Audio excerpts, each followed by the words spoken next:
शारदीय नवरात्रोत्सवाच्या निमित्ताने आज आम्ही पुण्यातल्या प्रसिद्ध असलेल्या सारसबागेच्या समोर असलेल्या श्री महालक्ष्मी मंदिरात आलो आहोत। आपण बघतोय हे मंदिर अतिशय सुंदर पद्धतीने सजावट करण्यात आलेली आहे। या ठिकाणी महालक्ष्मी मातेचं राजभवन उभारण्यात आलेलं आहे, म्हणजे बाहेरच्या बाजूला अतिशय छान असा हा देखावा उभारण्यात आलाय, तर आतमध्ये पारंपरिक पद्धतीने घटस्थापना जी आहे ती केली गेलेली आहे। या मंदिराचं वैशिष्ट्य असं की हे मंदिर संपूर्णतः संगमरवरी दगडामध्ये बनवलेलं आहे। या मंदिराच्या आतल्या ज्या देवीच्या मूर्ती आहेत त्या सुद्धा संगमरवरा मधल्याच आहेत। तर त्याचबरोबर मंदिराचं शिखर जे आहे ते 55 फूट उंच आहे, तर 24 फूट रुंद आहे। या मंदिराचं जे छत आहे ते 54 फूट लांब आहे आणि संपूर्ण अंतर्भाग जो आहे त्या ठिकाणी मोठमोठे खांब आहेत। या खांबांवर अतिशय सुंदर आणि रेखीव असं नक्षीकाम केलेलं आपल्याला पाहायला मिळतंय। या मंदिरातील मूर्ती, हे संपूर्ण मंदिर हे खरं तर पुण्यातल्या भाविकांसाठी अतिशय श्रद्धास्थान आहे। या मंदिराचा संपूर्ण इतिहास आणि या मंदिरात पार पडणारा जो काही नवरात्रीचा उत्सव आहे, हा उत्सव पाहण्यासाठी प्रचंड गर्दी होत असते आणि या मंदिराचा नेमका इतिहास काय हेच आज आपण जाणून घेणार आहोत। या मंदिराच्या आतमध्ये मी आता उभी आहे, तुम्ही माझ्या मागे जर पाहिलं तर सरस्वती मातेचं अतिशय लोभसवाणं आणि प्रसन्न असं रूप पाहायला मिळतंय। खरं तर या मंदिराचं वैशिष्ट्यच हे आहे की महाराष्ट्रात अशी खूप कमी मंदिरं आहेत ज्या मंदिरांमध्ये 3 देवींच्या मूर्ती आहेत। यापैकी पहिली मूर्ती जर आपण पाहिली तर श्री महासरस्वती देवीची ही मूर्ती आहे। संगमरवरामध्ये घडवलेली 6 फूट उंचीची ही मूर्ती आहे आणि अतिशय प्रसन्न भाव या मूर्तीच्या चेहऱ्यावर असलेले पाहायला मिळतात। आपण बघतोय या देवीला आज खास घटस्थापनेच्या निमित्ताने गुलाबी रंगाची साडी परिधान करण्यात आलेली आहे आणि खूप सुंदर पद्धतीने सगळीच आकर्षक अशी फुलांची आरास आणि संपूर्ण सजावट केलेली आपल्याला पाहायला मिळते। तर त्याचबरोबर आपण बघतोय सगळ्यात पहिल्यांदा जी मूर्ती लागते ती श्री मा सरस्वतीची मूर्ती आहे, तर दुसरीकडे मध्यभागी, या मंदिराच्या मध्यभागी महालक्ष्मी मातेची मूर्ती आहे। ही मूर्ती देखील संगमरवरामध्ये घडवलेली आहे, 6 फूट उंचीची आहे आणि अतिशय प्रसन्न भाव या मूर्तीच्या चेहऱ्यावर सुद्धा असलेले पाहायला मिळतात। या मूर्तीला वर्षातून 2 वेळा सोन्याची साडी परिधान केली जाते। पहिल्यांदा आत्ता जो नवरात्रीनंतर दसरा असतो त्या दसऱ्याला आणि त्यानंतर दिवाळीच्या पाडव्याला ही साडी परिधान केली जाते। आपण बघतोय आत्ता सुद्धा अतिशय सुंदर अशी फुलांची सजावट आणि संपूर्ण वेश जो आहे तो अतिशय छान केलेला आहे। साडी नेसवलेली आहे देवीला आणि सकाळपासूनच खरं तर मंदिरामध्ये भाविकांच्या दर्शनासाठी रांगा लागलेल्या आपल्याला पाहायला मिळतात। पुढे जर आपण पाहिलं तर काली मातेची मूर्ती आहे। ही काळ्या पाषाणात घडवलेली मूर्ती आहे आणि या मंदिराचं वैशिष्ट्यच मुळात हे आहे की या ठिकाणी 3ही देवींच्या मूर्ती आहेत, म्हणजे पहिली बुद्धीची देवता, दुसरी संपत्तीची देवता, ऐश्वर्याची देवता आणि ही तिसरी अस्तित्वाची, शक्तीची देवता असलेली काली माता।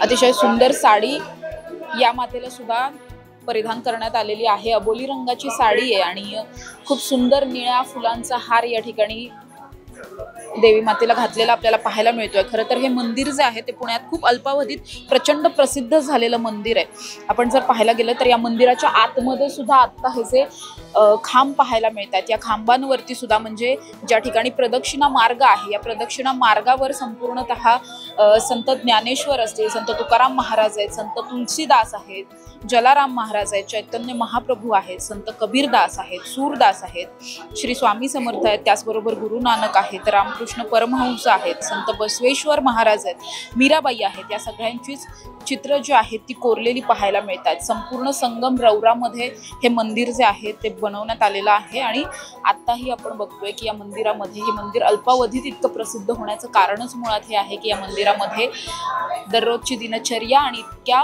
प्रसन्न वातावरणामध्ये या मंदिरातलं सगळंच कामकाज पार पडत असल्यामुळे या मंदिराला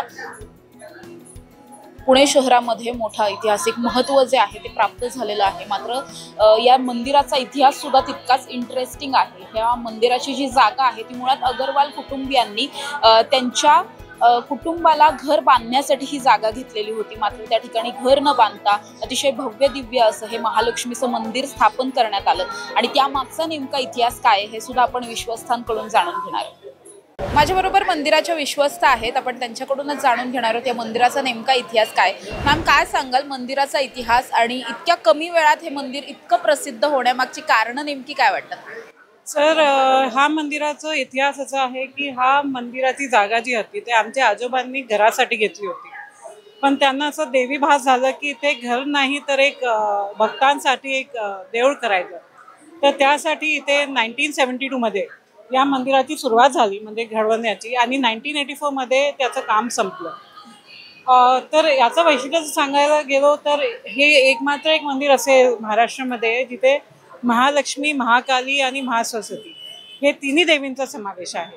हे आपल्याला खूप कमी दिसायला मिळतं, आणि इथली जी देवी आहे ते खूप पॉवरफुल आहे. जर तुम्ही खऱ्या मनाने ते प्रार्थना केली तर एक तर ते नवस पूर्ण होतच होतं, आणि देवी सहायता हे तुम्हाला नक्कीच मिळते. तुम्ही काय सांगाल, यंदाच्या वर्षीची घटस्थापना नवरात्रोत्सव मंदिराच्या वतीने कशा पद्धतीने पार पडणार आहे, आणि तुमच्या कुटुंबाच्या या मंदिराशी जोडल्या गेलेल्या सगळ्याच भावना? सर, तुम्ही विचारलं कुटुंबाचं जोडलं गेलं, ते देवी कृपा आहे आमच्यावरी की आम्हाला देवी आमच्याकडून सेवा घेते, आणि तिच्या चरणी हीच प्रार्थना आहे की ही सेवा आमच्याकडून नेहमी घ्यावी. या वर्षाचं वैशिष्ट्य सांगितलं तर या देवी या त्रिशक्तीचं आम्ही राजभवन उभारलं आहे इथे, कारण की आमचं असं मानणं आहे की प्रत्येक स्त्रीमध्ये ही तिघी देवींचा समावेश असतो. आणि यावेळीचं नवरात्र बघायला गेलो तर आज घटस्थापना खूप चांगल्या रीतीने श्री गोपाळराजे पटवर्धन आणि पद्मराजे पटवर्धन यांच्या हस्ते झालेली आहे, खूप सुखरूप झालेली आहे. आणि उद्या सकाळी श्री सुक्तचं पाठ आहे, सामूहिक पाठ. यावेळी आम्ही फक्त स्त्रियांसाठी हे नाही ठेवून तर सगळ्यांसाठी ठेवलेलं आहे. संध्याकाळी रक्तबीजचा जिवंत देखावा आहे, ते खूप चांगलं आहे, तर सगळ्यांनी जास्तीत जास्त त्याच्यात भाग घ्यावा. परवाच्या दिवशी महाराजांचं इथे आम्ही राज्याभिषेक याचा देखावा करणार आहोत, ज्याच्यासाठी आम्ही सगळे खूप उत्सुक आहोत. तर सगळ्या भाविकांनी इथे पांढरा झब्बा जेंट्सनी आणि स्त्रियांनी नवारी घेऊन या प्रोसेशनमध्ये सहभागी व्हावं, हे सगळ्यांना प्रार्थना आहे.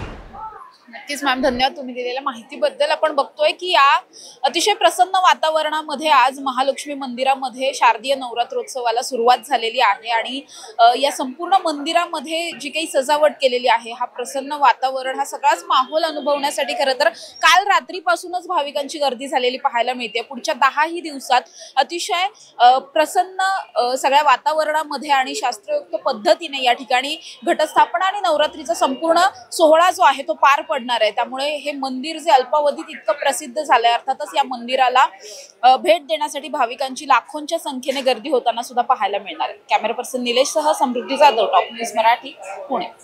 आदिशक्ती तू जयोस्तुते, आदिशक्ती तू जयोस्तुते. सामाजिक, सांस्कृतिक, वैद्यकीय, राजकीय, शैक्षणिक, औद्योगिक आदी विविध क्षेत्रातील महिला आज आघाडीवर आहेत.